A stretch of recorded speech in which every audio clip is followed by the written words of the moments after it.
আশা করি সবাই ভালো আছেন। এমবেডেড সিস্টেম নতুন একটি টিউটোরিয়াল সিরিজে আপনাদেরকে স্বাগতম। আমি আছি অভিষা।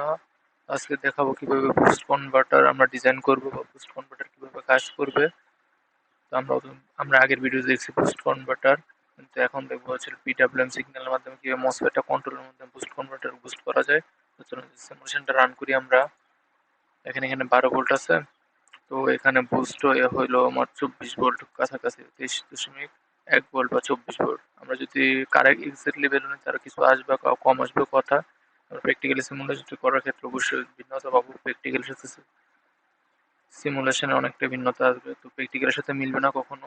তো আমি একটা র্যান্ডম ভ্যালু নিয়ে ট্রাই করছি, তো 23 ভোল্ট আসলো। তো আমরা সার্কিট কানেকশন তো জানি বুস্ট কনভার্টার, যদি কেউ মিস করি আমার প্লেলিস্টে দেওয়া আছে, দেখে নিব বুস্ট কনভার্টার।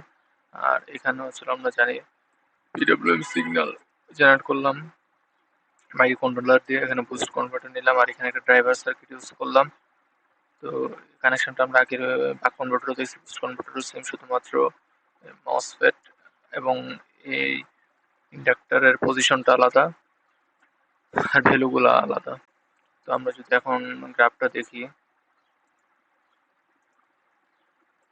তো একটা আমাদের পিডব্লিউএম সিগন্যাল, একটা হলো আমাদের দুইটা ড্রাইভার সিগন্যাল এবং একটা হচ্ছে আউটপুট সিগন্যাল। এখন যদি আমরা কোডিং এ যাই, এই হচ্ছে আমাদের কোড সবগুলোর জন্য সেম, যেহেতু পিডব্লিউএম সিগন্যাল জেনারেট করব, তো কোড সবগুলোর জন্য সেম। আমরা 20 কিলোহার্টজ ফ্রিকোয়েন্সি নিচ্ছি, যেহেতু আমরা এখানে 20 কিলোহার্টজ বসাবো।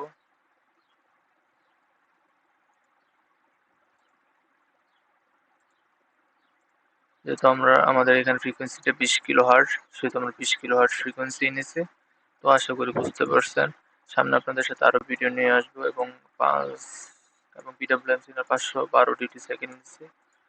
তো ধন্যবাদ সবাইকে, সামনে আরো ভিডিও নিয়ে আসবো, আমাদের পাশেই থাকবেন এবং আশা করি ভালো লাগবে ভিডিওগুলো। ধন্যবাদ সবাইকে।